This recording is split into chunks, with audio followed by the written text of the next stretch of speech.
ನಿನ್ನೆ ದಿನ ಕರ್ನಾಟಕದ ಉಚ್ಚ ನ್ಯಾಯಾಲಯದಲ್ಲಿ ಏನು ಬಾಗೇಪಲ್ಲಿ ಶಾಸಕರಾದಂತಹ ಎಸ್.ಎನ್. ಸುಬ್ಬಾರೆಡ್ಡಿ ಅವರನ್ನ ಅಸಿಂಧು ಮಾಡಿದ್ದಾರೆ. ಅವರು ಚುನಾವಣೆ ಅಕ್ರಮಗಳನ್ನ ಎಸಗಿದ್ದಾರೆ ಅಂತೇಳಿ ಏನು ಕಳೆದ 2.5 ವರ್ಷಗಳ ಹಿಂದೆ ಒಂದು ದಾವೆಯನ್ನು ಹೂಡಿದ್ರು. ಆ ದಾವೆಯ ತೀರ್ಪು ನಿನ್ನೆ ಬಂದು ಅವರು ಅಸಿಂಧರಾಗಿದ್ದಾರೆ.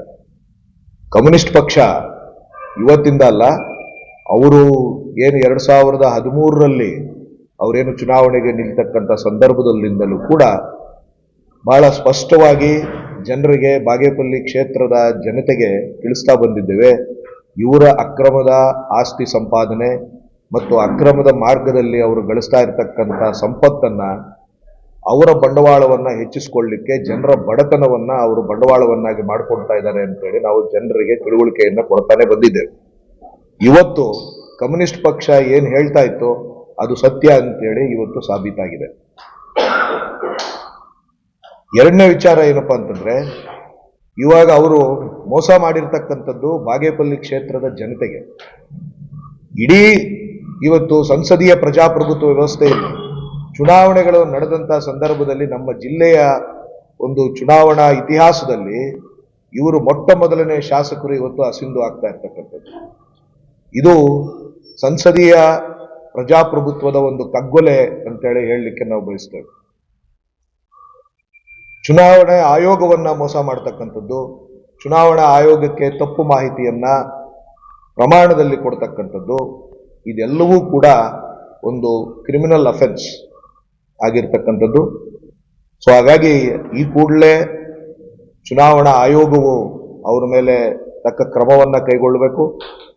ಹಾಗೆ ಈ ಕೂಡಲೇ ಬಾಗೇಪಲ್ಲಿ ವಿಧಾನಸಭಾ ಕ್ಷೇತ್ರದಲ್ಲಿ ಚುನಾವಣೆಯನ್ನು ಕೂಡ ನಡೆಸಬೇಕು ಅಂತ ಹೇಳಿ ನಾವು ಆಗ್ರಹವನ್ನು ಮಾಡ್ತಾ ಇದ್ದೇವೆ.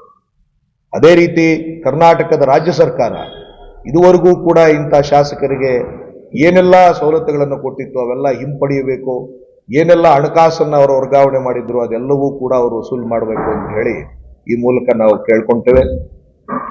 ಅದೇ ರೀತಿ ಏನು ಇವತ್ತು ಇದನ್ನು ನಾವು ಅರ್ಥ ಮಾಡ್ಕೊಳ್ಬೇಕಾಗ್ತದೆ.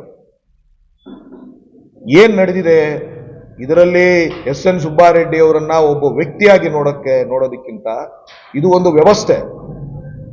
ಎಸ್.ಎನ್. ಸುಬ್ಬಾರೆಡ್ಡಿ ಅವರು ಬರಕ್ಕಿಂತ ಮುಂಚೆ ಬಾಗೇಪಲ್ಲಿ ವಿಧಾನಸಭಾ ಕ್ಷೇತ್ರದಲ್ಲಿ ಹಣಕಾಸಿನ ಚುನಾವಣೆ ಸಂದರ್ಭದಲ್ಲಿ ಹಣಕಾಸಿನ ವಹಿವಾಟು ನಡೀತಾ ಇದ್ರು ಕೂಡ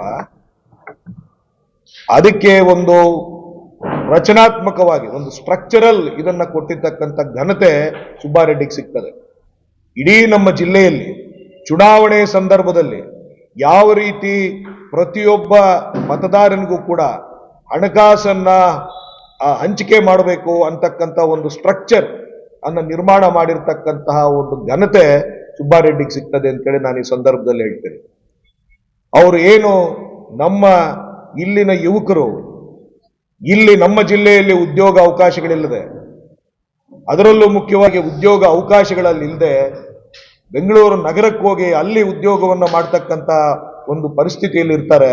ಅಂತ ಹುಡುಗರನ್ನೆಲ್ಲವರನ್ನೂ ಕೂಡ ಇವರು ಬ್ಯಾಚ್ಗಳನ್ನಾಗಿ ಮಾಡಿ ಅವರ ಕೈಯಲ್ಲಿ ವೋಟರ್ ಲಿಸ್ಟು ಹಣವನ್ನು ಕೊಟ್ಟು ಪ್ರತಿಯೊಂದು ಮನೆಗೂ ತಲುಪತಕ್ಕಂಥ ರೀತಿಯಲ್ಲಿ ಚುನಾವಣೆಯನ್ನ ಒಂದು ಹಣಕಾಸಿನ ಒಂದು ಏನಂತಾರೆ ಅದನ್ನ ಒಂದು ವ್ಯಾಪಾರ ಒಂದು ದಂಧೆಯಾಗಿ ಮಾರ್ಪಾಟು ಮಾಡಿರ್ತಕ್ಕಂಥ ಘನತೆ ಏನಾದರೂ ಸೇರಿದ್ರೆ ಅದು ಸುಬ್ಬಾರೆಡ್ಡಿಗೆ ಸೇರ್ತದೆ ಅಂತೇಳಿ ನಾವು ನೇರವಾಗಿ ಹೇಳಲಿಕ್ಕೆ ಈಗಲಾದರೂ ಕೂಡ ಜನರು ಎಚ್ಚೆತ್ತುಕೊಳ್ಳಿಲ್ಲ ಅಂತಂದ್ರೆ ಮುಂದಿನ ದಿನಗಳಲ್ಲಿ ಭಾರತ ದೇಶದಲ್ಲಿ ಮತ್ತೆ ನಮ್ಮ ಚಿಕ್ಕಬಳ್ಳಾಪುರ ಜಿಲ್ಲೆಯಲ್ಲಿ ಪ್ರಜಾಪ್ರಭುತ್ವ ವ್ಯವಸ್ಥೆ, ಅದರಲ್ಲೂ ಸಂಸದೀಯ ಪ್ರಜಾಪ್ರಭುತ್ವ ರೀತಿ ಈಗೇನು ಬಿಜೆಪಿ ಅಭ್ಯರ್ಥಿ ಆಗಿದ್ರು ಕಳೆದ ಚುನಾವಣೆಯಲ್ಲಿ ಬಾಗೇಪಲ್ಲಿ ಕ್ಷೇತ್ರದಿಂದ, ಅವರು ಕೂಡ ಇದೇ ರೀತಿಯಾದಂತಹ ಒಂದು ವರ್ತನೆ ಇರ್ತಕ್ಕಂಥವ್ರು.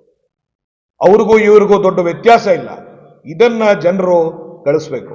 ಸುಬ್ಬಾರೆಡ್ಡಿ ಅವರು ಚುನಾವಣೆ ಪೂರ್ವದಲ್ಲಿ ಅಂದ್ರೆ 2013ರಲ್ಲಿ ಅವರು ಚುನಾವಣೆ ಸ್ಪರ್ಧೆ ಮಾಡೋಕ್ಕಿಂತ ಮುಂಚೆ ಅವರೂ ಕೂಡ ಬಂದಿದ್ದು ನಾನು ಸಮಾಜ ಸೇವಕ ಅಂತ, ಅವರೂ ಕೂಡ ಬಂದಿದ್ದು ನಾವೇನೇನು ಮಾಡ್ತೀನಿ, ಜನರನ್ನ ಉದ್ಧಾರ ಮಾಡ್ತೀನಿ ಅಂತ ಲೆಕ್ಕದಲ್ಲಿ ಬಂದ್ರು.